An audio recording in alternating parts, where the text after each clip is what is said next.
A simple rational function is a function in the form f of x equals p of x over q of x, where p of x and q of x are polynomials and q of x does not equal 0. In this lesson, we'll learn to graph rational functions for which p of x and q of x are linear. For instance, consider the following rational function. Y is equal to 1 over x. Okay, so now these are simple rational functions. Okay, they're going to be linear on top and bottom. We are going to get into some more complicated ones which have polynomials on top and bottom. So if we're going to graph a rational function with linear functions, it's fairly simple to do. And I should have put a piece of graph paper on here. I apologize. All you're going to do if you're going to look at a graph like this is we want to know what the asymptotes are. What are the, we have vertical asymptotes, we have horizontal asymptotes, we have slant asymptotes. And that is what we're going to be looking at next. And we'll just leave this problem until after we learn how to find the asymptotes, because that is a big key in solving these. So let's take a look at finding asymptotes first. Okay, so we're going to be finding vertical asymptotes. What is a vertical asymptote? A vertical asymptote is any line that cuts the graph and it's vertical. Okay, so if I had a graph like this, a vertical asymptote would be a line that would look something like this. Okay, that is a vertical asymptote. How do you find vertical asymptotes? Okay, to find a vertical asymptote, set the denominator equal to 0 and solve for x. Okay, so we have to set the bottom equal to 0. Okay, so if this is an example here, I'm going to change my marker a little bit. So on top I have x minus 3. On bottom, I'm going to factor this, x squared minus 9. Thank goodness we know how to factor. This is going to be x minus 3, x plus 3. Now, whatever makes the denominator equal to 0. Now, there is a caveat there. If the top and bottom cross off, if there's a factor on top and bottom, so this is x minus 3 on top and this is x minus 3 on bottom, if they cross off, that does not form a vertical asymptote. So now, really, I'm left with 1 over x plus 3. What happens if they cross off on top and bottom? Oh, that's interesting. What happens is there is a hole in the graph wherever that makes that equal to 0. So x minus 3, what makes that equal to 0? Positive 3. So I know if I had to graph this thing out, there is going to be a hole at x equals 3 because it crossed off on top and bottom. So if a factor crosses off on top and bottom, it forces there to be a hole in the graph at that point. Okay, not an asymptote, but a hole. But now this is what I'm left with after I factor. So what makes this equal to 0? X equals 3. I'm sorry, x equals negative 3. That is a vertical asymptote. So there's a hole at x equals 3. There's a vertical asymptote at x equals negative 3. So right now, all we're doing is we're not graphing them yet. We're just trying to figure out how to find the asymptotes. Okay, so if I was going to graph this thing out, first thing I would do is I'd go over to negative 3, 1, 2, negative 3, and I'd draw a vertical asymptote. That's the first thing when you're graphing. You find the horizontal and vertical asymptotes, you draw those asymptotes in.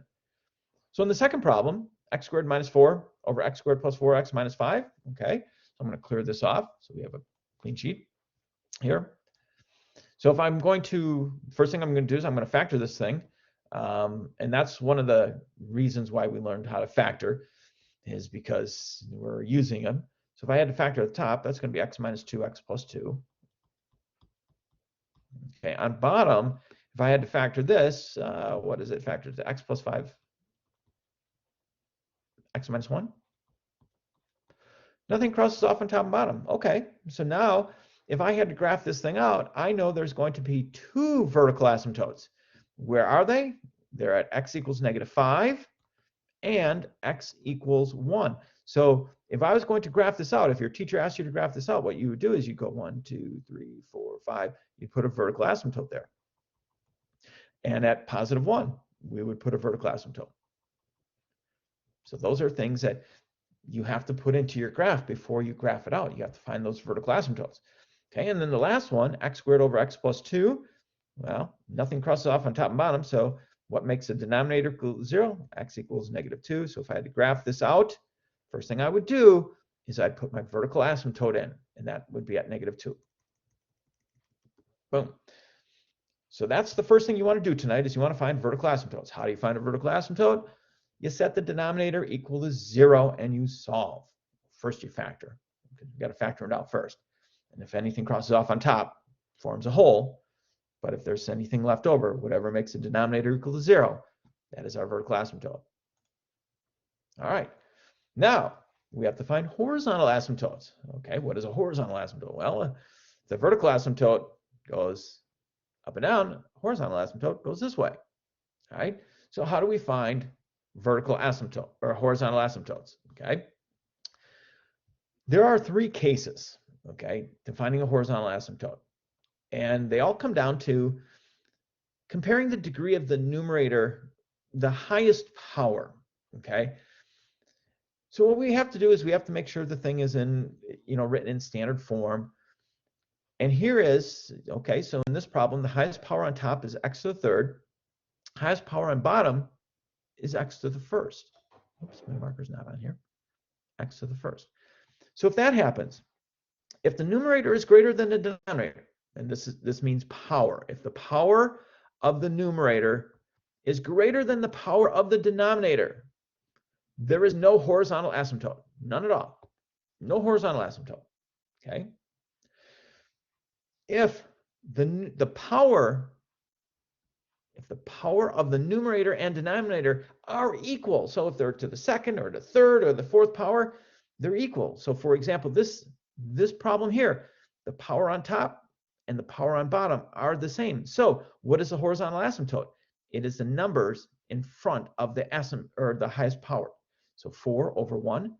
So my horizontal asymptote is 4. So if I had to graph this thing out, I would know that there's a horizontal asymptote at +4. Okay, so you just look at those coefficients. Now, if the power of the numerator is less than the denominator, okay, so if the power of the numerator is less than the denominator, then the horizontal asymptote is just y is equal to 0. Okay, except, and there is one exception, we'll talk about that in a little bit. Okay, so here's how, this was a fun worksheet that they had. So this talks about number 1. If you're big on top, just stop because there ain't no horizontal asymptote. Okay, so that covers number 1. Number 2, got nothing for this one. Ain't nobody got time for that. So if they're the same, you just take the leading coefficients. Number 3, if the bottom is heavy, the line is steady. Y is equal to 0 is our horizontal asymptote. All right. Now, if we're going to graph a function, a rational function, here are the steps. Factor the numerator and denominator. Okay, so in this problem, it's already factored. Okay, check 1. Got that checked off. Sometimes you don't have to factor. It's already factored. Find any holes. Well, a hole occurs if you factor and then something crosses out on top and bottom. Nothing crosses off on top and bottom, so no holes. Find the x-intercepts. Well, in order to find the x-intercepts, what do we do? Okay, so an x-intercept means it crosses at the x-axis. Well, that means the y value is, or I'm sorry, if it crosses at the x-axis, we want to let y equal 0. So we let y equal 0 and we solve, and that will tell us where the y-intercepts are. Okay, so in this problem, you could rewrite this as y is equal to 4 over x minus 5, and then we just put 0 in here. That'll give us our x-intercepts. So if I put 0 in there and solve, well, this to me is like a proportion, so I would just cross multiply. And if I cross multiply this way, you just get 0. So you're just going to end up with nothing there. Okay. Now, if you want to find the y-intercept, we let x equal 0. So if I put 0 in here, that leaves me with y is equal to 4 over negative 5. Okay, so that's where it's going to cross the y-intercept. Find all the vertical asymptotes. Okay, vertical asymptotes, whatever makes the denominator equal to 0. X equals 5. That's a vertical asymptote. So I'm going to put that in there.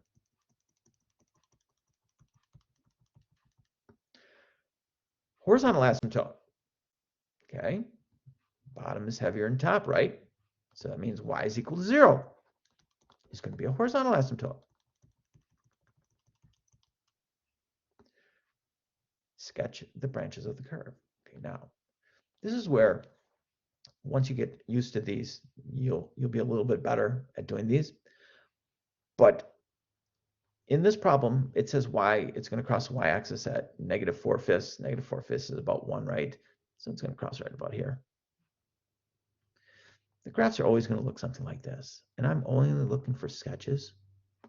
So you don't have to be real careful with these. And what you can do is you can just, make a table out if you wanted to. You can find a couple values, like, maybe pick a value at 7. If x is 7, plug it in here. If x is 7, 7 minus 5, so that would be 4 over 7 minus, so that's 2. So when x is 7, y is 2. So x is 7, y is 2. So it's right here. So I'm kind of on the path there. Okay, so that's how we graph rational functions. And it's just a sketch. I'm not looking for anything more than a sketch. So let's take a look at this one. If I wanted to graph this out, okay, first thing I'm going to do is I'm going to try to factor it, see if it factors, and I'm sure it probably does factor. So let's go, this is going to be x plus 2, x plus 1 on top. On bottom, it looks like x plus 2, x minus 1. Okay, there's something on top and bottom that are exactly the same. So at x equals negative 2, there is a hole in the graph. Okay, so what's left over? I have x plus 1 over x minus 1. The powers are the same on top and bottom, so the numbers in front, the leading coefficients, are my horizontal asymptote. So y is equal to 1. What's my vertical asymptote? Well, guess what? What makes the denominator equal to 0? X equals 1. So I would put those in. Y is equal to 1. And x equals 1. All right. Now, the next thing I would do is I'm looking at this thing, and it's like, okay, I know there's a hole at negative 2. So I'm going to put negative 2 in here to see where the hole is. Okay, I'm going to put negative 2 in for x. So negative 2 plus 1 is negative 1. Negative 2 minus 1 is negative 3. So there's going to be a hole. That was negative 3. 2 negatives make a positive. So there's going to be a hole at negative 2, at x equals negative 2, right there. But it's going to be at negative or positive 1/3. Positive 1/3 is going to be right about here, isn't it? So my graph is going to look something like this.